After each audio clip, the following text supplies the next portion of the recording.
What's up, everybody? No Kids back here for my best and worst of Hallmark 2022 pre-Christmas. I'm going to make this a yearly thing for you guys. This is one that I was thinking about doing for a very long time. So let's get into it. We're only doing the top 5 least favorite, my least favorite. Now, if you like these films, that's awesome. These are just the ones that didn't work for me. And then we're going to go up and do the top 10. The top 10 is going to be very interesting because I'm going to have some honorable mentions.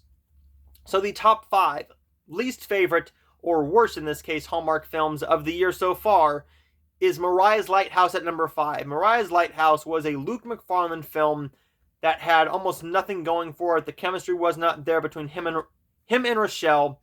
This is a Lighthouse film that did not impress me whatsoever, just like One Summer didn't last year. This is a film I'm not going to remember at all until I get to the end of the year. And then number 4, we go to Cut Color Murder with Julie Gonzalo.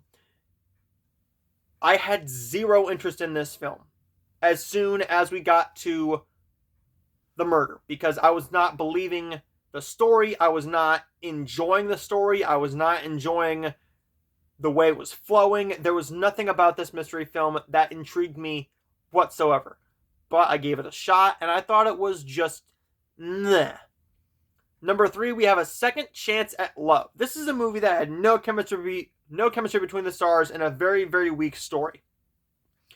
Number 2 is Don't Forget I Love You. This is a boring romance film that has some beautiful cinematography.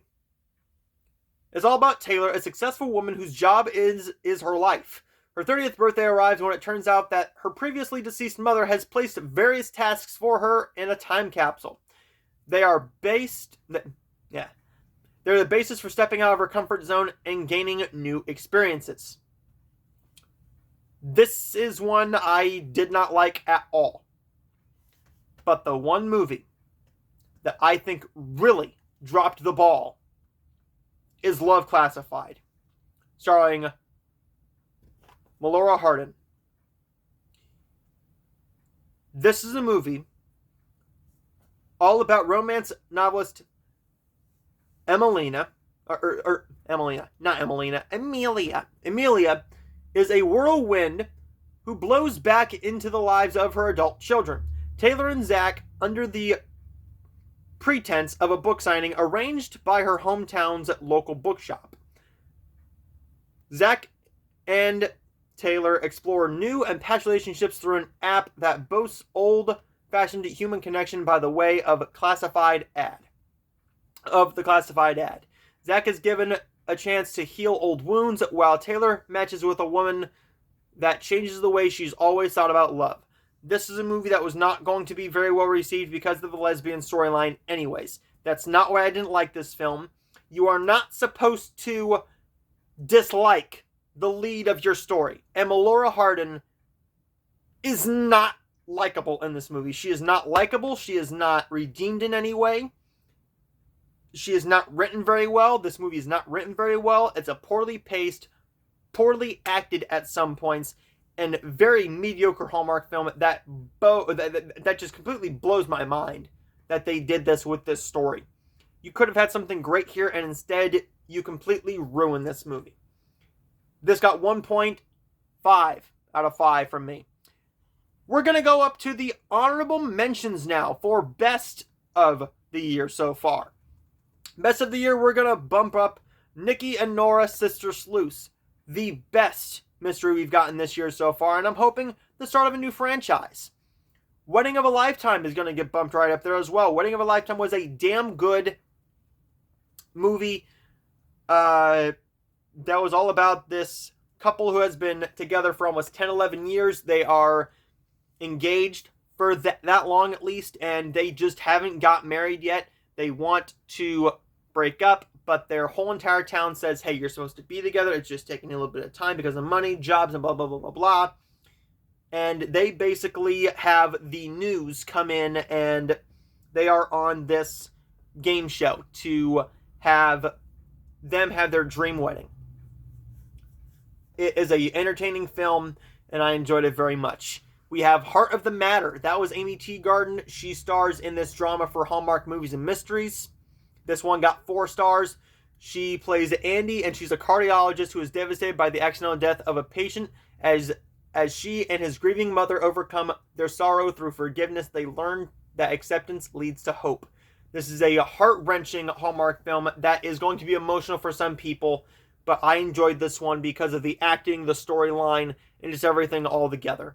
Warming Up to You is the next installment in the Christy Will, Christopher Russell, and Cindy Busby series of films. This one is all about an outdoorsy fitness expert at a luxury wellness retreat must whip a bad boy movie star into shape before shooting begins for his next action film. This is a film that delivers exactly what you want it to: the comedy, the fun, and the romance. The last two we're going to talk about are 2 really good ones.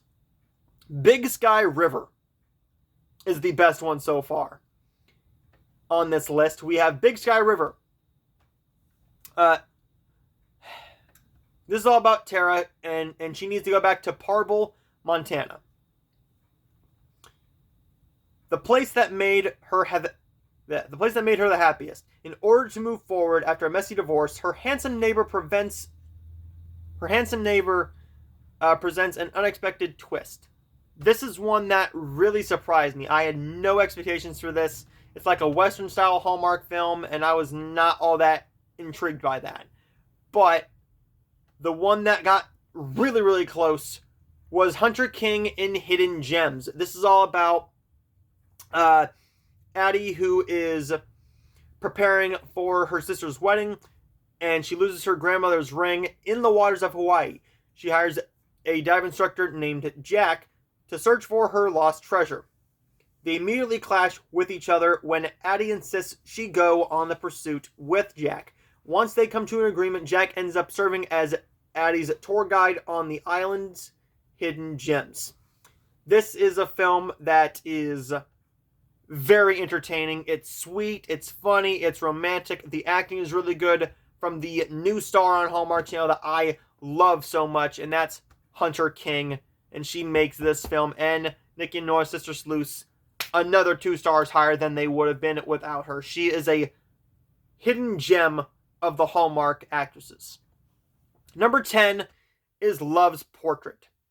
This is all about Lily, and she is a museum curator who finds a painting that looks just like her. Lily's search for the artist leads her to Ireland, where she meets William, a charming man who helps her on her quest, and may also know a little bit more about the origins of the portrait than he's letting on. This is a sweet romance film that is believable at some points, but also you're sitting there and you're like, how did this happen? You're not caring because it's just a charming, sweet film. Number 9 is Butlers in Love. This is a very charming little film all about this prestigious Butler Academy and 2 people who want to train to become royal butlers named Emma and the rebellious Henry, where the competition is fierce and sparks fly in love. Very, very sweet film, entertaining as all heck, and a very big surprise. Speaking of a big surprise, we go into number 8 with The Wedding Veil Legacy. No one was expecting this to be the best one. Nobody was expecting this to be the best one. The main thing that we know about movies is the first one is always better. 99 times out of 100, the first one is always better. The Wedding Veil Legacy is all about Tracy. She meets Nick in the 3rd installment of the trilogy, and we are getting 4 and 5 very, very soon. He helps her save the original draft of the new Colossus in exchange for her helping him run his restaurant. Tracy begins to feel unease as they get closer, and the wedding veil is drawing them together. This stars 2 stars that I'm not very big on.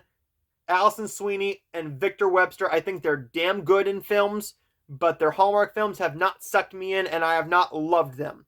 But this film, I loved a lot. Number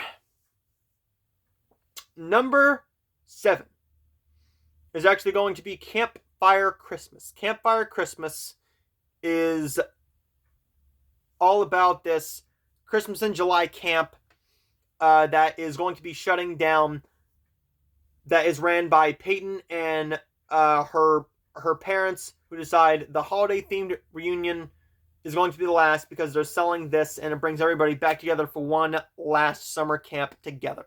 This stars Tori Anderson and Corbin Bleu, and it also is directed by David Strasser, who is a staple when it comes to Hallmark directing now, and I'm enjoying his films for the most part. Coyote Creek Christmas, Campfire Christmas, I like Love at the Ranch.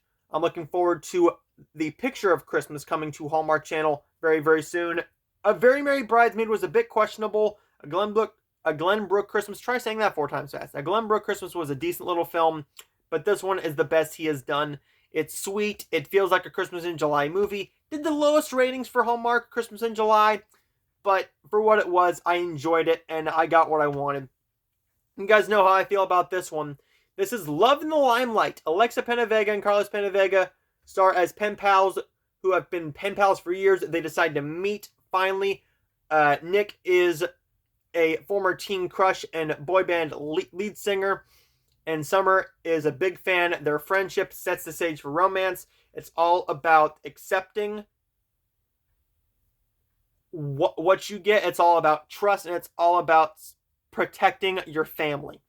This is a film that I enjoyed, and it discovers and does a deep dive into something that Hallmark doesn't do a whole lot of, and that's family drama that actually means something.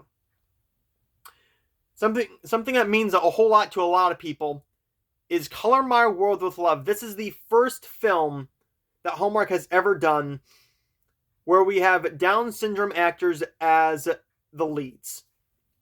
Emma's daughter Kendall becomes engaged, but Emma is concerned as Kendall and her fiancé have Down syndrome, and Emma worries she's not ready to take this step.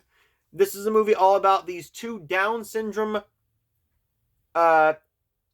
adults who fall in love. This is sweet. It's heartbreaking at the same time. It's funny. The acting is spot on. I enjoyed this film so much. I don't know a single person who did not like this film. This is a film that needs to be seen if you're a Hallmark film fan. This is one that I highly recommend. It's sweet. It's funny. It's everything you want it to be and more. Number 4 is Rip in Time. This is one I was on the Dear Hallmark podcast back in May. And this is one that we talked about, like, we don't know what this is yet. We don't know the plot. We don't know anything. Then we got a preview. This is all about Sarah, who is played by Tori DeVito. She's an organic farmer who meets a man named Rip Van Winkle Jr., who claims to be from 1787. Soon she discovers old-fashioned romantic feelings that might just be as crazy as his story. This is wacky, this is funny, this is dramatic, and it's so much fun, different from what Hallmark has done in the past. We did get one with Candace Cameron called Journey Back to Christmas, where she comes back, where she comes into our world. It is a really, really good one. Number 3 is Groundswell. This is Lacey Chabert's Hallmark Movies and Mysteries film, all about Emma, who is a Atlanta chef who travels to Hawaii after she gets in a fight with her boss/lover, and she meets Ben, a reclusive surf instructor, and she's basically there learning how to surf, but also helping them win a cooking contest. Damn good film. I enjoy Groundswell a whole lot. Number 2 is Just One Kiss. Just One Kiss is all about Mia and Tony.